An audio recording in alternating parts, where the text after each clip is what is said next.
ನನ್ನ ತಂದೆ ನನ್ನ BE M.Tech ಮತ್ತೆ ಇವಾಗ PhD ಕೂಡ ಮಾಡಿರ್ತಾ ಇದ್ದಾರೆ. ನಾನು PhD ಮಾಡ್ತಾ ಇದ್ದೀನಿ. MS ಸಮಯದಲ್ಲಿ ನಾನು ಅಸಿಸ್ಟೆಂಟ್ ಪ್ರೊಫೆಸರ್ ವರ್ಕ್ ಮಾಡ್ತಾ ಇದ್ದೀನಿ. ನನ್ನ ತಂದೆ ರಿಟೈರ್ಡ್ ಆಗಿದ್ದಾರೆ. ನಮ್ಗೇನು ಬೇಜಾರಿಲ್ಲ. ಅಂಡ್ ನಾನು ನನ್ನ ತಂಗಿ ABB ಕಂಪನಿಯಲ್ಲಿ ಅವಳು ಕೂಡ ಸಾಫ್ಟ್ವೇರ್ ಇಂಜಿನಿಯರ್ ವರ್ಕ್ ಮಾಡ್ತಿದ್ದಾರೆ. ನಾನು ಎಷ್ಟೊಂದು ಸರಿ ಹೇಳ್ತೇನೆ ನನ್ನ ತಂದೆಗೆ, ಅಪ್ಪ ನಾವಿಬ್ರು ಇದೀವಲ್ವಾ, ನಾವು ನಿಮಗೆ ಏನಕ್ಕೆ ರಿಟೈರ್ಡ್ ಅಮೌಂಟ್ ಇರ್ಬೋದು ಇಲ್ಲ ಪಿಂಚಣಿ ಇರ್ಬೋದು, ಏನೋ ಬೇಡ, ನಾವಿಬ್ರು ಇದೀವಲ್ಲ, ನೀವು ಕೊಟ್ಟಿರೋ ಸ್ಥಾನದಿಂದ ಅಂದ್ರೆ ನೀವು ಕೊಟ್ಟಿರೋ ಕೆಲಸದಿಂದ ನಾವು ನಿಮ್ಮನ್ನು ನೋಡ್ಕೊಳಕ್ಕಾಗಲ್ವಾ ಅಂತ ನಾನು ತುಂಬಾ ಸರಿ ಹೇಳ್ತೀನಿ. ಆದ್ರೂ ಯಾವಾಗ್ಲೂ ಬೇಜಾರು ಮಾಡ್ಕೊಳ್ತಾ ಇರೋರು, ನನಗೆ ರಿಟೈರ್ಡ್ ಅಮೌಂಟ್ ಇಲ್ವಲ್ಲ.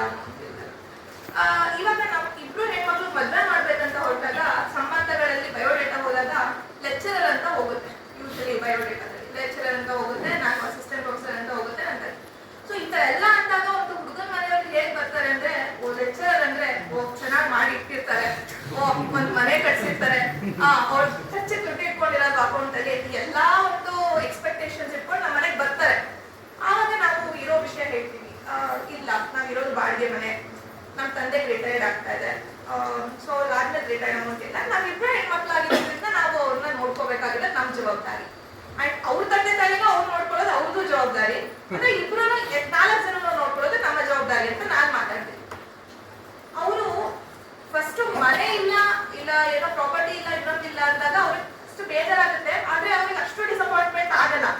ಅವ್ರಿಗೆ ಎಲ್ಲಿ ಡಿಸಪಾಯಿಂಟ್ಮೆಂಟ್ ಆಗುತ್ತೆ ಅಂತ ಅಂದ್ರೆ, ಪಿಂಚಣಿ ಇಲ್ಲ ಪೆನ್ಷನ್ ಇಲ್ಲ, ಪೆನ್ಷನ್ ಬರಲ್ಲ ಅಂದ್ರೆ ಓ ಇವ್ರಿಬ್ರಿಗೆ ಜವಾಬ್ದಾರಿ ಬಂದ್ಬಿಡುತ್ತೆ, ಇವ್ರಿಬ್ರು ಜವಾಬ್ದಾರಿ ಬಂದ್ಬಿಟ್ರೆ ನಮ್ಮ ಮನೆಗೆ ಏನು ಬರಲ್ಲ.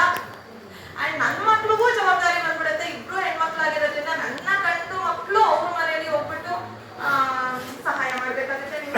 ಏನೇನೋ ತುಂಬಾ ಅವರು ತುಂಬಾ ಮುಂದಿನ ಆಲೋಚನೆಗಳು ತುಂಬಾ ಜಾಸ್ತಿ. ಎಲ್ಲಾರು ಅಂತ ಹೇಳಲ್ಲ, ಕೆಲವರಿಗೆ ಮಾತ್ರ. ಆವಾಗ ಅವರು ಕೆಲವರು ತುಂಬಾ ಮುಂದೆನೆ ಅವಮಾನ ಮಾಡಿದ್ದಾರೆ ನನ್ನ ತಂದೆಗೆ. ಅಂದ್ರೆ ರಿಟೈರ್ಡ್ ಅಮೌಂಟ್ ಇಲ್ಲ, ಪೆನ್ಷನ್ ಇಲ್ಲ, ಹಾಗೆ ಕೆಲವು ಹಿಂದೆನೂ ಅವಮಾನ ಮಾಡಿದ್ದಾರೆ. ಅವಾಗ ನನ್ನ ತಂದೆ ತುಂಬಾ ನೊಂದ್ಕೋತಾರೆ. ನಾನು ಹೇಳ್ತೀನಿ, ಅಪ್ಪ ನಾವಿದ್ದೀವಿ, ಏನಕ್ಕೆ ಬೇಜಾರು ಮಾಡ್ಕೋತೀರಾ ಅಂದ್ರೂ ನನಗದು ಅರ್ಥನೇ ಆಗಲ್ಲ. ನನ್ನ ಎದುರು ನಾನು ಹೇಳ್ತೀನಿ, ಅಪ್ಪ ನಾನಿದ್ದೀನಿ. ಬಟ್ ಅವ್ರು ಮಾಡೋ ಅವಮಾನಗಳು ಅದು ನನ್ನ ತಂದೆಗೆ ಮಾತ್ರ ಅದು ಎಷ್ಟು ಸ್ವಾಭಿಮಾನಕ್ಕೆ ಧಕ್ಕೆ ಬರುತ್ತೆ ಅನ್ನೋದು ನನ್ನ ತಂದೆ ಅಂತ ಅಲ್ಲ, ಈ ಕೂತಿರೋ ಎಷ್ಟೊಂದು ತಂದೆಗಳಿಗೆ ಅದು, ತಂದೆ ಇರ್ಬೋದು ತಾಯಿಂದ ಇರ್ಬೋದು, ಅದು ಅವರಿಗೆ ಅದೆಷ್ಟೇ ನಾನು ಹೇಳಿದ್ರು ಇದು ನಾನು ಕೊಡಕ್ ಆಗ್ತಾ ಇಲ್ಲ. ನಾನು ಅವ್ರನ್ನ ಎಷ್ಟೇ ಚೆನ್ನಾಗಿ ನೋಡ್ಕೋಬಹುದು.